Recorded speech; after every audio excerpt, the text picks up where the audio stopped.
আসসালামু আলাইকুম এভরিওয়ান। এতিম ছেলের জীবন গল্পের 2 নাম্বার পর্ব। তো চলো বেশি কথা না বলে গল্প শুরু করা যাক। রেদওয়ান শুধু এতদিন এসব বিল্ডিং এর কথা বয়ে পড়েছে, আর আজকে তা বাস্তবে দেখলো। বিল্ডিংটা প্রায় 25 তলা হবে। রেদওয়ান মাথা উঁচু করে দেখতেছে। রাজু পেছনে ঘুরে দেখে রেদওয়ান বিল্ডিংটা চোখ বড় বড় করে দেখতেছে, আর এদিকে বৃষ্টি হচ্ছে। এমনিতেই আগে থেকে কাক ভেজা হয়ে আছে রেদওয়ান। তাই রাজু বলল, তুমি যেহেতু এখন থেকে এখানে থাকবে সেহেতু তুমি সবকিছু পরেও দেখতে পারবে। আর দেখো কেমন ভিজে গেছো, এভাবে বৃষ্টিতে ভিজলে তোমার জ্বর হতে পারে, ভেতরে আসো।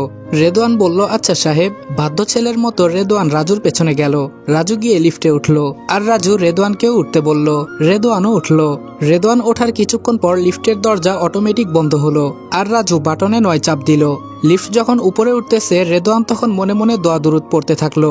রেদওয়ান জীবনেও এমন করে কোনোদিন লিফটে ওঠে নাই। প্রায় মিনিট খানেক পরে তারা লিফট থেকে নামলো। সিঁড়ি আছে, তবে সময় লাগবে বলে লিফটে করে এসেছে। তারপর বাসার ভেতরে ঢুকলো তারা। রাজু বলল, এই হচ্ছে তোমার রুম। এখানে বাথরুমে সবকিছুই আছে। তুমি আগে গিয়ে ভেতরে ঢুকে ফ্রেশ হয়ে আসো। আমি বুয়াকে তোমার খাবার দিয়ে যেতে বলছি। তারপর সবার সাথে তোমার পরিচয় করিয়ে দিব।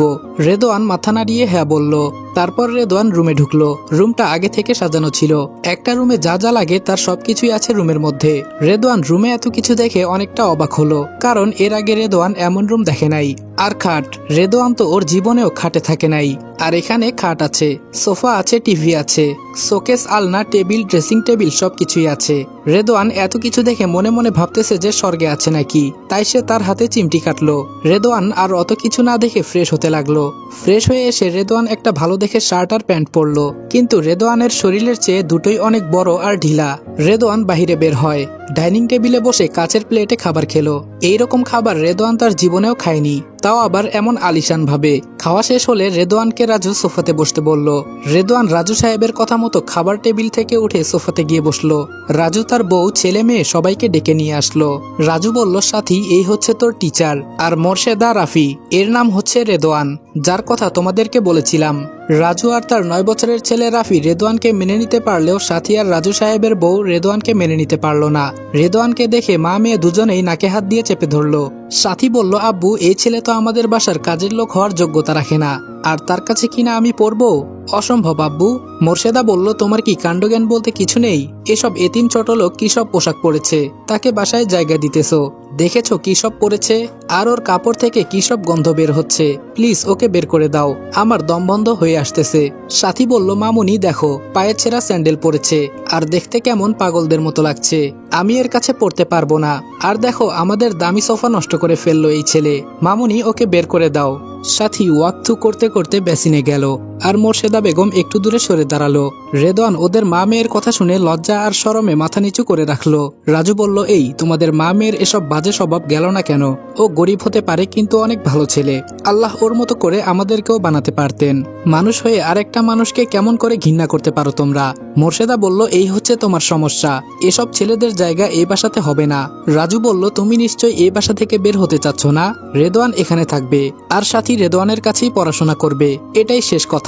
আর কেউ যদি রেদওয়ানের সাথে বাজে ব্যবহার করেছো, তার জায়গা এই বাসাতে হবে না, এ আমি বলে দিলাম। মা মেয়ে দুজনে দুজনের দিকে তাকাতে থাকলো। সাথীর অবস্থা খারাপ দেখে মোর্শেদা বেগম চোখের ইশারায় সাথীকে চুপ থাকতে বললেন, এবং রেদওয়ানকে তাড়ানোর পায়তারা সে করতেছে। সাথী তার মায়ের ইশারা বুঝতে পেরে চুপ করে থাকলো। রাফি বলল, আব্বু, আমিও পড়বো রেদওয়ান ভাইয়ার কাছে, আর রেদওয়ান ভাইয়া সহ অবসর সময়ে খেলা করব। রাজু বলল, ঠিক আছে, তাই হবে। মোর্শেদা আর সাথী দুজনে তাদের রুমে চলে গেল। সাথী তার রুমে গিয়ে ভাবতেছে কি করে এই রেদওয়ানের বাচ্চাকে বাসা থেকে তাড়িয়ে দেওয়া যায়। অপরদিকে মোর্শেদা বেগমও তাই ভাবতেছে। রাফি রেদওয়ানের কাছে গিয়ে ওর ছোট হাত দুটো দিয়ে রেদওয়ানের মাথা তুলল। ভাইয়া, তোমার মন কি খারাপ হয়েছে? ভাইয়া, মন খারাপ করো না, আম্মু আর আপু একটু খারাপ। রাজু বলল, ওদের কথাই তুমি কিছু মনে করো না রেদওয়ান। আর শোনো, কে কি বলে বলুক, কখনো বাসা ছেড়ে যাওয়ার কথা মুখেও তুলবে না, বলে দিলাম। সত্যি বলতে কি, শহরে যেমন ভালো মানুষ আছে, ঠিক ততগুলো খারাপ মানুষও আছে। সবাই তোমার মতো সরল সোজা না। অন্য কেউ হলে এতক্ষণে ওদের মা মেয়ের কথার উত্তর দিয়ে দিত। রেদওয়ান বলল, না না সাহেব, আমি কিছুই মনে করি নাই। রাজু বলল, তাহলে রুমে গিয়ে ঘুমাও, সকালে আবার কথা হবে তোমার সাথে। রেদওয়ান মাথা নিচু করে রুমে গেল। তারপর ব্যাগ থেকে সব কাপড় বের করে আলনাতে রাখলো। রেদওয়ান সব কাজ শেষ করে বিছানায় গেল ঘুমাতে। বিছানাতে যাওয়ার পর দেখলো বিছানা অনেক নরম। এখন যদি বিছানায় গা এলিয়ে দেওয়া যায় তো ঘুম ধরে যাবে। রেদওয়ান যখন বিছানায় শুয়ে পড়ল তখন তার মাদ্রাসার কথা মনে পড়ে গেল, বিশেষ করে মাদ্রাসা সুপার এবং দারোয়ান সালামের কথা। আজকে রেদওয়ান তাদের থেকে অনেক দূরে। ওদের কথা ভাবতে গিয়ে রেদওয়ানের চোখে জল চলে আসলো। এখন কি তার বাবা মানে রহিম কি রেদওয়ানের কথা ভাবতেছে? রেদওয়ানের কথা কি তারও মনে পড়তেছে, নাকি রহিমও রেদওয়ানের মতো করে কান্না করতেছে? রেদওয়ান কখনো ভাবতেও পারে নাই একদিন তাদের ছেড়ে এত দূরে এসে তার থাকা লাগবে। পরের দিন ভোরবেলা ঘুম থেকে উঠে রেদওয়ান ফজরের নামাজ পড়ল। নামাজ শেষ করে দেখলো ঘরের ভেতরে আরো একটা দরজা আছে। তাই কৌতূহলবশত দরজাটা খুলে দেখে ছোট একটা বারান্দা আর লোহার রড দিয়ে খাঁচার মতো ঘেরা, মানে এটা হচ্ছে ব্যালকনি। বাহিরে তাকিয়ে দেখে অনেক বড় বড় বিল্ডিং, আর সব বিল্ডিং দেখতে অনেক সুন্দর লাগতেছে। এখন রেদওয়ানের ভাবনা হচ্ছে একটা করে বিল্ডিং এ তো একটা করে পরিবার থাকে, তাহলে এত বড় বড় বিল্ডিং তৈরি করে অযথা টাকা নষ্ট করার কি দরকার আছে? একটা পরিবারে বাবা মা স্ত্রী সন্তান এরাই তো থাকে, তাহলে এত বড় বিল্ডিং এর কি দরকার? এসব নানা রকম কথা ভাবতেছে রেদওয়ান। সকালে পাখি ডেকে উঠল, ধীরে ধীরে রাস্তায় মানুষ আর গাড়ি বের হতে থাকলো। রেদওয়ান আরো অবাক হয়ে গেল এই শহরে এত রকমের গাড়ি দেখে, আর মাঝে মাঝে গাড়ি জ্যামের মধ্যে আটকে যাচ্ছে। মনে হচ্ছে এই বুঝি একটা গাড়ি আরেকটা গাড়িকে লাগিয়ে দিবে। হঠাৎ রাজু সাহেবের ডাকে রেদওয়ান বাস্তবে ফিরে এলো। রেদওয়ান তার রুমে থেকে ড্রয়িং রুমে গেল, দেখতে পেল সবাই সকালের নাস্তা করা নিয়ে ব্যস্ত। রাজু সাহেব রেদওয়ানকে নাস্তার টেবিলে বসতে বলল। রেদওয়ান যেই না নাস্তার টেবিলে বসতে যাবে অমনি সাথী আর তার মা মোর্শেদা বেগম নাস্তার টেবিল থেকে উঠে গেল। রাজু সাহেব বুঝতে পারলেও তার স্ত্রী মেয়েকে থামালো না। খাওয়া শেষ করে রাজু রেদওয়ানকে নিয়ে মার্কেটে গেল। যাওয়ার পথে রেদওয়ান শুধু শহরের মানুষ, গাড়ি, রাস্তা, ভবন এসব দেখলো। রেদওয়ান এখন বুঝতে পারলো শহর আর গ্রামের মধ্যে পার্থক্য কি। আর শহরের মানুষগুলোকে দেখে বোঝা যাচ্ছে এখানে কেউ কারো আপন নয়, যে যার মতো কাজে ব্যস্ত। একটা মার্কেট থেকে কিছু শার্ট প্যান্ট জুতা স্যান্ডেল রেদওয়ানকে কিনে দিল রাজু সাহেব। তারপর বাসায় চলে আসলো। রাজু বলল, রেদওয়ান যাও, এখান থেকে যেগুলো তোমার পছন্দ হয় সেগুলো পরে আসো। রেদওয়ান বাধ্য ছেলের মতো গিয়ে সেখান থেকে শার্ট প্যান্ট স্যান্ডেল পরে আসলো। রেদওয়ানকে এবার এসব পোশাক পুরাই চেঞ্জ করে দিয়েছে।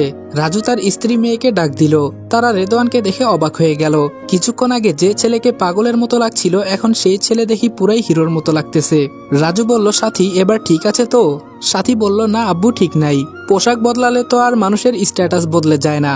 রাজু বলল, চুপ করো বেয়াদব মেয়ে, যাও বই খাতা নিয়ে পড়ার টেবিলে বসো, এখন তোমাকে রেদওয়ান পড়াতে যাবে। আর শোনো, রেদওয়ানকে ভদ্রতার সহিত স্যার বলে ডাকবে, মনে থাকে যেন। সাথী ওর বাবার উপর কোনো কথাই বলতে পারে না, চুপচাপ পড়ার টেবিলে গিয়ে বসে পড়লো। মোর্শেদা বলল, কাজটা কি ঠিক করলে তুমি? একটা এতিম ছোট ঘরের ছেলের জন্য নিজের মেয়েকে এভাবে ধমক দিতে পারলে? রাজু বলল, বেশি কথা বলবে না বলে দিলাম। এতিমরা কি মানুষ না? তারা কি সমাজের 8-10টা মানুষের মতো চলাচল করতে পারে না? মোর্শেদা বলল, একটা এতিম ছেলের জন্য আমাকে রাগ দেখাচ্ছ? আর এই ছেলের জন্য কেন তুমি এত টাকা ব্যয় করতে গেলে? রাজু বলল, ওহ, এখন সাথীর শিক্ষক আর টাকা পয়সা কি কবরের সাথে নিয়ে যাবে নাকি? শোনো, এখনো সময় আছে, নিজেকে বদলে ফেলো, শহরের ওই ইট পাথরের মতো হয়ে যেও না, তাহলে পস্তাতে হবে। রেদওয়ান মাথা নিচু করে সব কথা শুনতেছে। যখন মোর্শেদা বেগম এতিম কথাটা বলে তখন মনে হয় রেদওয়ানের কলিজাটা ছিঁড়ে গেল। কেন এতিম মানুষগুলো কি কারো ভালোবাসা পেতে পারে না? তাদের কি ইচ্ছা করে না ভালো পোশাক পরিধান করতে? তারা কি একটু সুখের মুখ দেখতে পারে না? রাজু বলল, রেদওয়ান তুমি ওই ঘরে গিয়ে রাফি আর সাথীকে পড়াও। আর শোনো, কাল সকালে তোমার ভার্সিটি চিনিয়ে দিব, তারপর একা একা যেও, বুঝলে? রেদওয়ান মাথা নাড়িয়ে হ্যাঁ জবাব দিল। তারপর সাথীর রুমে গেল। সেখানে গিয়ে দেখে সাথী বইয়ের উপর মাথা রেখে কি যেন চিন্তা করতেছে। রেদওয়ান রুমে ঢুকে সাথীকে সালাম দিল। তার প্রতি উত্তরে সাথী মুখের ভেঙচি কাটলো। রেদওয়ান আর কোনো কথা না বলে পড়ার টেবিলের পাশের চেয়ারে বসলো। রেদওয়ান বলল, আপনি কোন শ্রেণীতে পড়েন? সাথী বলল, নিউটেন। রেদওয়ান বলল, কোন বিভাগে? সাথী বলল, মানবিক। রেদওয়ান বলল, আপনার কোন বইয়ের সমস্যা আমাকে বলুন, আমি তার সমাধান করে দিব। সাথী বলল, সমস্যা তো আপনি। রেদওয়ান বলল, মানে ঠিক বুঝলাম না। সাথী বলল, সব বইয়ের সমস্যা আছে আমার।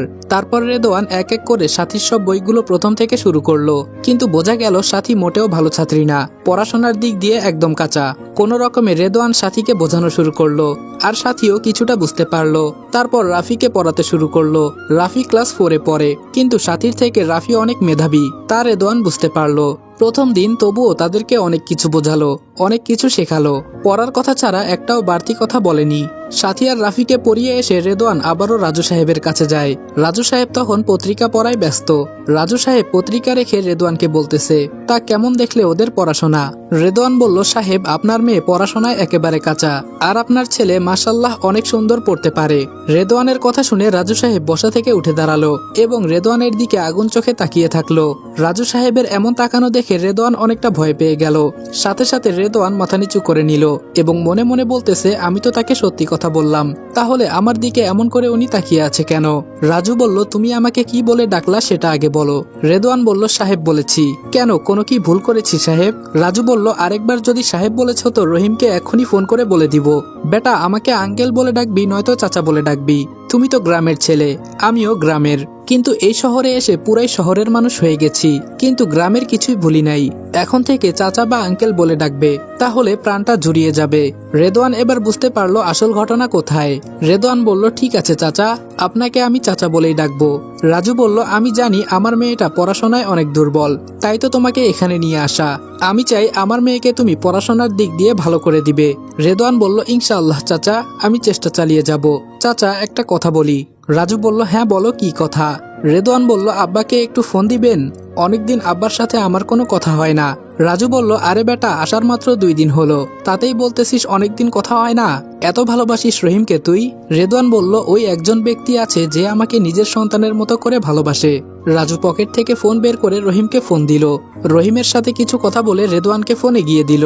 রেদওয়ান ফোন কানে দিয়েই কান্না করা শুরু করেছে। রেদওয়ান বলল আব্বা তুমি কেমন আছো? আমাকে কি ভুলে গেছো? আব্বা, আমার না তোমাকে দেখতে মন চাচ্ছে, তুমি এখানে একবার আসো না। রহিম বলল যাব। এভাবে তুই কান্না করিস কেন? এখনো কি তুই সেই ছোট্ট রেদওয়ান আছিস? দেখ বাবা, এভাবে কাঁদিস না, আমার অনেক কষ্ট হয়। রহিমের সাথে রেদওয়ান যতক্ষণ কথা বলেছে সব কথাই কান্না করে বলেছে। রেদওয়ান অনেক দুর্বল একটা ছেলে, তাকে সাহস দেওয়ার মতো ওই একজন রহিমই ছিল।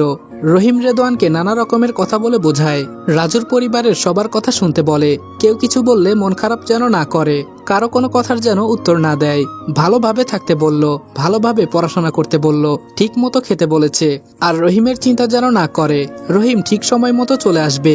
আরো অনেক কথা বলে ফোন রেখে দেয়। রাজু বলল এমন ভাবে কান্না করলে রহিম তো মনে করবে আমি তোমাকে কতই না মেরেছি।